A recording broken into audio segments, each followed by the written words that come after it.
hoje em dia, é muito mais importante para nós o debate, o diálogo, a atividade acadêmica produtiva, com a participação de trabalhadores, empregadores, sindicatos, estudantes, enfim, a sociedade civil organizada, de modo a aprimorarmos, avançarmos, obtermos mais informações sobre os mais diversos temas, né? Então, os procuradores têm priorizado a participação em eventos para trazer as teses, expor para os senhores a nossa atuação, e é mais ou menos por essa linha de raciocínio que eu pretendo fazer a minha exposição, trazendo aqui casos concretos e expondo um pouco dessa triste realidade nossa, né, vinculada ao meio ambiente do trabalho, e que sinaliza por números assombrosos de doenças ocupacionais, acidente de trabalho, e agora, num momento de reforma trabalhista, com todo respeito àqueles que concordam com a reforma trabalhista, né, mas quase a unanimidade dos procuradores são contra a reforma trabalhista. Por incrível que pareça, a atuação da mídia é lamentável, no sentido de manipular, né, as informações. Me parece que esse quantitativo de operadores do direito, eu, quando estava me referindo ao Ministério Público do Trabalho, é o mesmo que se encontra no Judiciário Trabalhista. Por favor, me corrijam os desembargadores e juízes aqui presentes se eu estou equivocado. Mas, para a sociedade, o papel da mídia é muito importante e está apresentando um cenário em que a reforma trabalhista ela modernizará as relações de trabalho.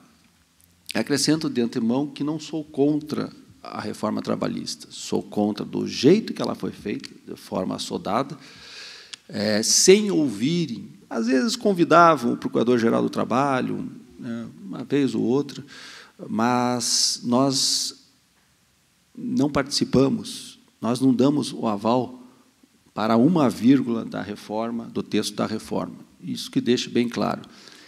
E ouso até dizer que o Poder Judiciário Trabalhista, se teve a participação de algum magistrado, essa participação destoa, né, esse pensamento, né, de magistrados que colaboraram na reforma, destoa dos demais magistrados trabalhistas. E fique à vontade, doutor Marcos, doutora Valéria,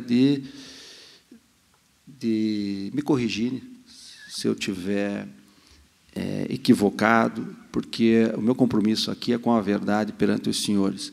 E eu já estou numa fase, sou um pouco novo, não sou tão velho, tenho 20 anos de Ministério Público, mas estou numa fase já calejada, que não tenho que medir muitas palavras, e até deixo os senhores com total liberdade de poderem apresentar qualquer questionamento à minha fala. No fundo, eu estou aqui para colaborar e contribuir na discussão desse tema que é relevantíssimo. Então, como eu deixei bem claro no início da minha fala, a prioridade do Ministério Público hoje é participar de eventos de natureza pedagógica, preventiva, e não apenas a ação judicial buscando reparação, com obrigações de fazer ou não fazer, indenizações milionárias, a título de dano moral coletivo ou dano moral individual, seja lá o que for. Tanto é verdade que o Ministério Público, eu digo sempre, ele é uma mãe nas negociações de ações coletivas com os executados, porque ele sempre está transacionando com prestações alternativas, com a redução de valores a título de dano moral coletivo, porque o interesse do Ministério Público principal não é auferir valores condenatórios em pecúnia, e sim impor uma mudança de postura aos infratores, estipulando nas ações civis públicas obrigações de fazer ou não fazer. Tanto que, para mim, quando eu atuo, eu acho mais importante aquela multa diária por trabalhador do que uma condenação a título de dano moral coletivo. É claro que, na mídia, geralmente sai os valores, né, de milhões da condenação, mas esses valores, primeiro, não são revertidos para o Ministério Público. Para o FAT, Fundo para os Trabalhadores, nós já não estamos mais mandando, porque é um fundo perdido. Então, a criatividade tem atuado nesta hipótese com a reversão para entidades no local da lesão, né, seguindo o que a Lei de Ação Civil Pública determina, mas com prestações alternativas. Vejo também que, infelizmente, não está existindo um debate amplo em relação aos mais diversos temas, com a participação do patronal, sindicatos, autoridades, OAB, né, mundo acadêmico. Por exemplo, trago aqui um caso do Paraná, NR12, proteção de equipamentos. Eu tenho o hábito de provocar instituições para que a gente... eu venho participar, não conte comigo para organizar. O exemplo está aqui, o Marcos e o Valério fizeram tudo sozinho, mais os demais colaboradores. Mas o Ministério Público, na medida do possível, estará presente para colaborar. Há 2 anos eu estou buscando, com entidades patronais, a discussão da NR12. Vamos estabelecer estabeleça um cronograma. O Ministério Público encaminha um técnico. O Ministério do Trabalho encaminha um auditor fiscal do trabalho com conhecimento técnico sobre a matéria, para que a gente possa avançar em relação ao texto da NR12. Não fizemos nada em 2 anos. Por quê? Porque a esperança até o ano passado era que derrubassem o texto da NR12. E eu percebi isso e lamentei. E, no final, ocorreu uma alteração, mas nós não avançamos na discussão de tema tão relevante. E depois o que ocorre? O Ministério Público entra com ações, há o fechamento de determinadas indústrias e um prejuízo considerável, e depois as federações, os sindicatos patronais vêm questionar o prejuízo, né, ou o empresário vem questionar o prejuízo, mas, no momento anterior, ninguém buscou o diálogo, ninguém buscou uma alternativa, seja para buscar um texto que não tornasse tão rígida, né, a legislação, enfim, que existisse um espaço de diálogo. Então, o que eu percebo é que nós temos poucos eventos, poucas reuniões para deliberar sobre as mais diversas teses, né, no âmbito das relações de trabalho.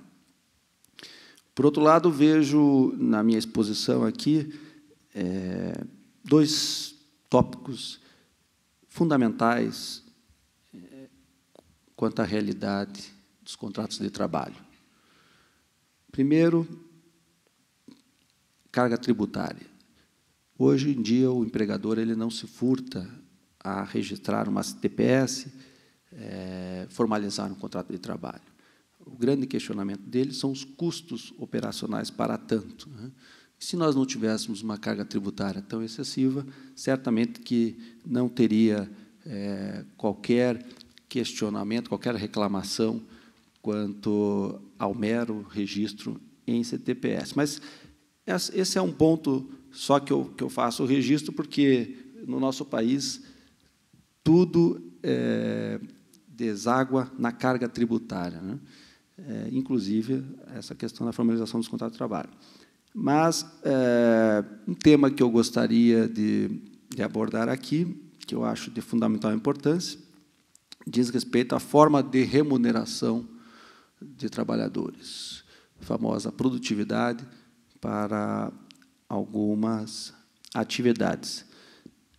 E eu tenho alguns exemplos que causam certa preocupação, né, em relação a atividades desenvolvidas, seja no campo, seja na cidade, e que revelam que a forma de remuneração estipulada pelo empregador tem conduzido para os altos índices de acidente de trabalho, de enfermidades, de doenças, né?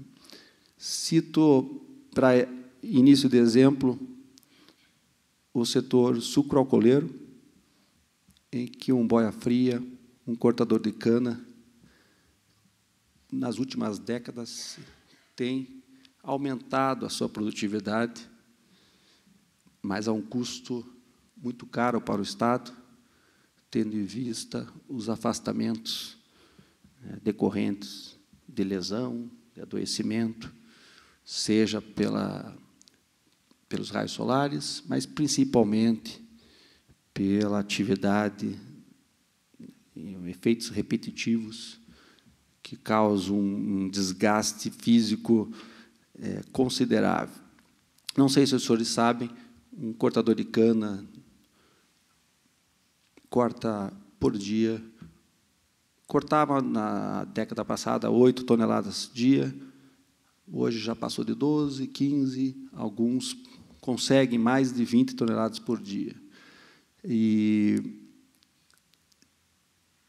sequer é pesada essa cana, porque o empregador que domina toda a sistemática eu até peguei hoje, que é tão específico, né, a situação do tipo da cana, né?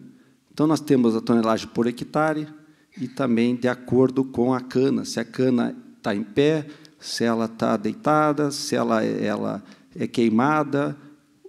Quero ver se tenho mais outros tipos de cana aqui. Se ultrapassar 129 toneladas por hectare, terá acréscimo de 20%, quer dizer, um estímulo ainda à produtividade, o que leva ao desgaste físico. Fui me atualizar em relação ao preço da tonelada.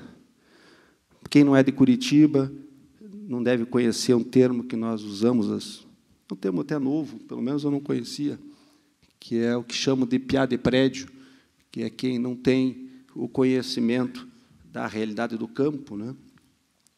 Então, pode ser que os piás de prédio se surpreendam com o valor da tonelada de cana. Eu atualizei aqui, ela está na faixa de R$ 7,00. Aí nós temos cana caída, cana rolo queimada, cana crua para moagem, cana crua para plantio, né? Então, são várias em curva de nível, né? Para os senhores terem uma ideia, o cortador de cana, que me parece que pela reforma não terá mais direito a horas em itinerário, né? Então, ele vai, depois de 1h30, 2 horas, chegar na...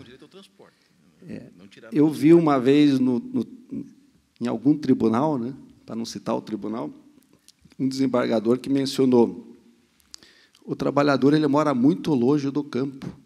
É isso que acarreta a hora em itinerário, e não a plantação que está, né, o canavial que está longe da... Mas isso não é problema do empregado, né? Para justificar o não pagamento de horas em itinerário. E eu peguei aqui no site Consultor Jurídico uma passagem em relação a essa triste realidade do cortador de cana. Segundo um estudo que embasou a decisão, e essa é uma decisão do TRT da 15ª, que eu queria mencionar, o TRT da 15ª Região em Campinas, não sei se foi a primeira decisão nesse sentido, mas que eu tenho conhecimento, sim, proibiu a remuneração por produtividade para cortadores de cana, justamente para tentar evitar esse desgaste físico. Então, segundo um estudo que embasou a decisão do TRT da 15ª, para se manter empregado, cada trabalhador deve cortar, no mínimo, 10 toneladas de cana por dia, sendo que a produtividade média atual é de 12 toneladas diárias. Considerando essa média, em um dia de trabalho, um cortador caminha 8,8 quilômetros, dá 366,3 mil golpes de facão. Carrega 12 toneladas de cana em montes de 15 quilos. Faz 36.600 flexões de perna para golpear a cana e perde, em média, 8 litros de água. Então, são situações como essa que comporta a atuação do Ministério Público e do Poder Judiciário para alterar a forma de remuneração e amenizar a questão da saúde do trabalhador. Vejo que, no exemplo que eu estou dando, depois que o trabalhador ele corta a cana, o fiscal ele passa no local e, com a experiência, ele estabelece o peso e o ganho futuro do trabalhador. Sequer é pesado, porque isso causaria um transtorno operacional, né, tendo em vista o número de trabalhadores no campo, né. Outro tema que eu percebi que foi muito abordado ontem e hoje, nos momentos que eu estava presenciando as palestras, é que o setor campeão em acidentes de trabalho é o de transporte. Me corrijo se não estou correto. E eu tive uma atuação numa usina de açúcar no Paraná. Eu estava até conversando com um empresário hoje, disse, olha, se você, o empresário que reclamar da fiscalização do trabalho, é porque ele é muito azarado. Como o auditor Elias comentou hoje, pela manhã, o quadro de auditores está diminuindo consideravelmente, não há concurso. Então, para uma empresa ser fiscalizada, né, in loco, ela tem que ser muito azarada mesmo. E o Ministério Público, às vezes, faz esse trabalho de campo, e eu constatei, numa usina, utilizando a própria balança dessa usina aqui no Paraná, no interior do Paraná, na região próxima de Umuarama, caminhões, aqueles Julieta, que eles chamam, treminhão, né? E essa composição, o conjunto todo, né? Com mais de 110 toneladas de cana, quando, na época, existia uma resolução do CONTRAN estabelecendo um limite máximo de 74 toneladas. Então, são os riscos ocultos que nós compartilhamos nas rodovias. Ali, naquela região, uma rodovia de pista simples, que há um estudo até para duplicação, mas era um consórcio vencedor, foi da empresa Odebrecht, e agora essa licitação, eu acho que não terá continuidade. Vai ficar mais barato. E parece que o ano passado 160 pessoas morreram nessa estrada, Umuarama para Cianorte, Maringá. 323, né? E ali trafegam esses caminhões com mais de 100 toneladas, e à noite, sem autorização legal para trafegar à noite. Então, vejam só o estado de risco, né, que o cidadão... E aqui essa preocupação ela extrapola as relações de trabalho, porque, muitas vezes, nós estamos viajando com nossos familiares, né, em férias e tudo mais, enfim, e estamos sujeitos aí a sofrer um acidente automobilístico porque não se respeitam os limites, fora o estado deplorável das estradas, que elas não suportam tamanho peso, né? E, para minha surpresa, hoje pela manhã, fui ver, não lembrava o número da resolução. Aí eu vi que a resolução foi alterada. Agora é a resolução CONTRAN número 640. Foi alterada em dezembro de 2016, permitindo 91 toneladas, porque os usineiros estavam se queixando que tinham prejuízos, muitas despesas no transporte da cana. As estradas elas permanecem com a sua mesma estrutura, quer dizer, aumenta-se 15 toneladas por veículo e como é que nós vamos resolver a questão da durabilidade das estradas, né? Fora o risco, né? Outro dado preocupante, o Ministério Público, com o Ministério do Trabalho e a Polícia Rodoviária Federal, fez trabalho de fiscalização nas estradas em relação à utilização do tacógrafo na época da legislação da jornada do caminhoneiro. E até essa jornada foi alterada, porque os motoristas autônomos tinham interesse em permanecer mais tempo na estrada, né? Não tinha outra justificativa, e fizeram diversas paralisações, e os congressistas acabaram atendendo o interesse econômico e alterando parcialmente a lei do caminhoneiro. Mas onde é que eu quero chegar para os senhores? De cada 10 caminhões que eu conseguia parar com a Polícia Rodoviária Federal, que era um trabalho mais pedagógico para alertar as transportadoras ou o trabalhador autônomo, 7 caminhões tinham problemas no tacógrafo. Ou não tinha o disco, ou o tacógrafo estava com agulha, enfim, não, preenchimento irregular de fichas, um risco muito grande nas rodovias, né, sem analisar, nesse caso do tacógrafo, o peso, né, da carga disposta em cada veículo. Então, e as multas, nesse caso do tacógrafo, eram valores de R$ 168, parece, 169. Quer dizer, primeiro você tem que ser muito azarado e ser fiscalizado, parar para analisar o tacógrafo. E depois você paga uma multa de menos de R$ 170. Pode ser que tenha reajustado, né? Faz uns 3 anos que foi feita essa operação, mais de 3 anos. Então, é um valor muito irrisório de multa, e a fiscalização é deficiente, porque o Estado ele não tem interesse, né? O Estado que eu digo é governo estadual, governo federal, municipal, em equipar os órgãos públicos competentes, né, com servidores fiscais, seja lá o que for. E aonde é que nós chegamos também, numa outra frente que conduz para os altos índices de acidente de trabalho. Não sei se os senhores receberam, semana passada, no WhatsApp, uma mensagem de um gerente de uma transportadora, me parece, ou de uma tomadora de serviços, exigindo do caminhoneiro que acelerasse o veículo para fazer a entrega em determinado horário, isso na estrada. E a Polícia Rodoviária Federal, com o radar, constatou que esse caminhão estava a 120 quilômetros. Por quê?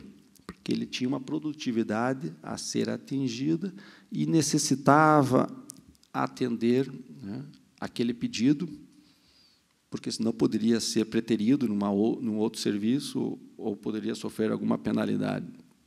É o mesmo que ocorre hoje em dia com os motoboys, que têm entregas para fazer, têm metas a serem cumpridas e acabam se acidentando sempre na busca de atender a essas exigências patronais. Por outro lado, muitas vezes a culpa, a responsabilidade não é tão somente das empresas transportadoras. Há contratos que multinacionais exigem dessas transportadoras e que impõem essa conduta de exigir dos motoristas a condução de veículos por longo período de tempo. Então, cabe ao Ministério Público também analisar toda a cadeia produtiva, para saber quem são os responsáveis. Muitas vezes, a transportadora ela está refém de um contrato que ela necessita para a sua sobrevivência com uma empresa de maior porte e acaba sendo induzida ao descumprimento da legislação. Até, quando eu mencionei cadeia produtiva, eu não posso deixar de esquecer, porque na reforma trabalhista há um dispositivo que está querendo afastar, né, responsabilidade de empresas que tenham sido flagradas, principalmente no trabalho escravo, no caso de confecções, que é a cadeia produtiva. E então não sei quem que foi o autor desse texto e qual que é a intenção, mas está bem patente que a intenção é afastar a responsabilidade do tomador de serviços, né, de qualquer evento que tenha relação com a cadeia produtiva, responsabilizando tão somente o prestador de serviços. Então, me desculpe que eu tenho que falar da reforma trabalhista, porque o cenário é o pior que os senhores possam imaginar. Eu não sei a que ponto chegará a paralisação de amanhã, a greve geral, mas, se for uma greve que não tenha muita repercussão, é lamentável, porque os trabalhadores ainda não perceberam o que está por vir, né? Com todo o respeito às entidades patronais, que são a favor da reforma trabalhista, mas o interesse das entidades patronais e dos empregadores é diferente do interesse dos trabalhadores, né? Trazendo para os senhores aqui mais outro evento que conduz ao acidente de trabalho ou a doenças, né, ocupacionais. Nós temos nos frigoríficos, né, o Paraná se destacou nessa operação da Polícia Federal, a carne fraca, né, e se destacou em razão de algumas irregularidades, né, quanto à questão de vigilância sanitária e corrupção, né, com peritos e tudo mais. Mas, enfim, nós temos aqui uma figura que nós denominamos de abate halal, porque os frigoríficos hoje estão todos automatizados, mas o abate halal, para atender certificações internacionais de muçulmanos, tem um rito próprio e é um rito manual. E às vezes, para se atender, o Brasil é um grande exportador de frangos, né? Então, para se atender à demanda, há necessidade de que esse trabalho manual ele seja de uma velocidade considerável. O Ministério Público do Trabalho constatou, e tem ação civil pública contra grandes frigoríficos, em que o trabalhador, dito muçulmano, para que o certificado seja respeitado, né, estava desempenhando 70 movimentos de corte, né, na jugular do frango por minuto. Então, os senhores imaginem a linha de produção. Eu estive na linha de produção. Nós três aqui seríamos os sangradores, que eles chamam, né?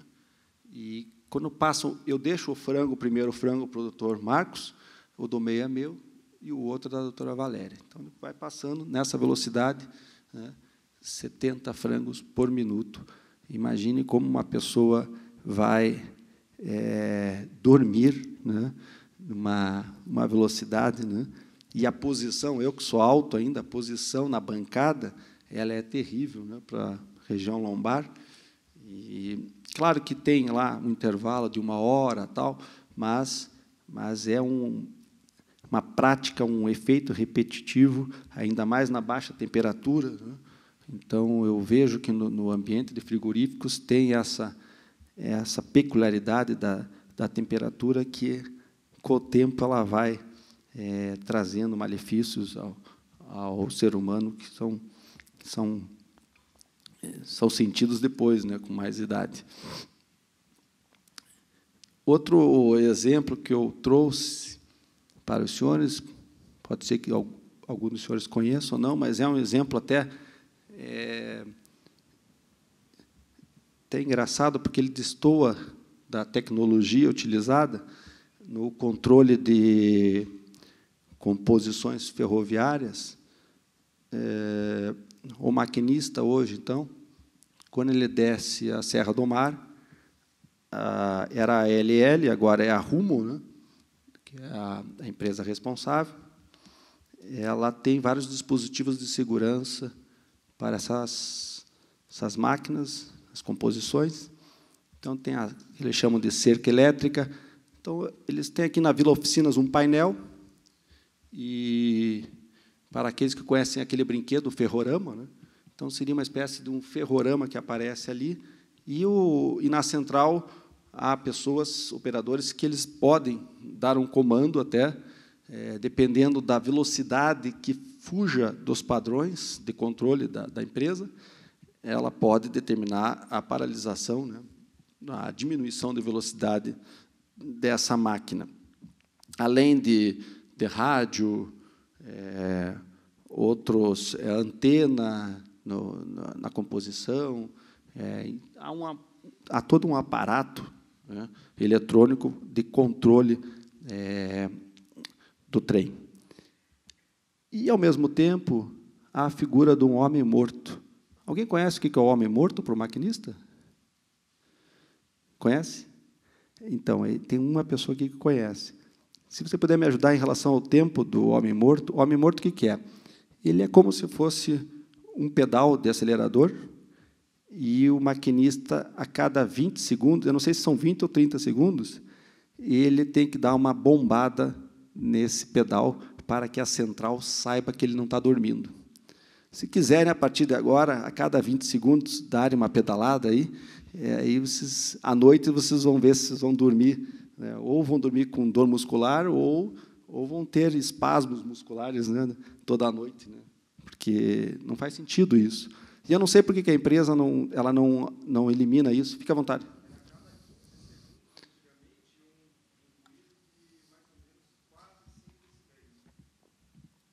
Tem a questão da trepidação. Eu acho que nós temos uma colega que deve estar com alguma ação em relação ao meio ambiente do trabalho, quanto ao ambiente da ausência de banheiro, e tem ações do Ministério Público em São Paulo, que eu sei.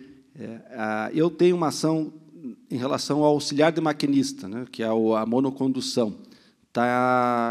Acho que está no tribunal para ser julgado, se é que já não foi julgado, né. No primeiro grau nós perdemos, o magistrado de primeiro grau entendeu que não há necessidade do juiz auxiliar.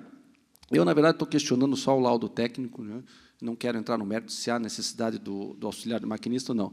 Mas eu queria fazer questão de trazer para os senhores essa figura do homem morto, que está totalmente ultrapassado. Se você tem outros equipamentos que você pode ter o controle, né, daquela composição, seja a velocidade, ou o maquinista poderia fazer um contato com a central para demonstrar que ele está atento no deslocamento, né.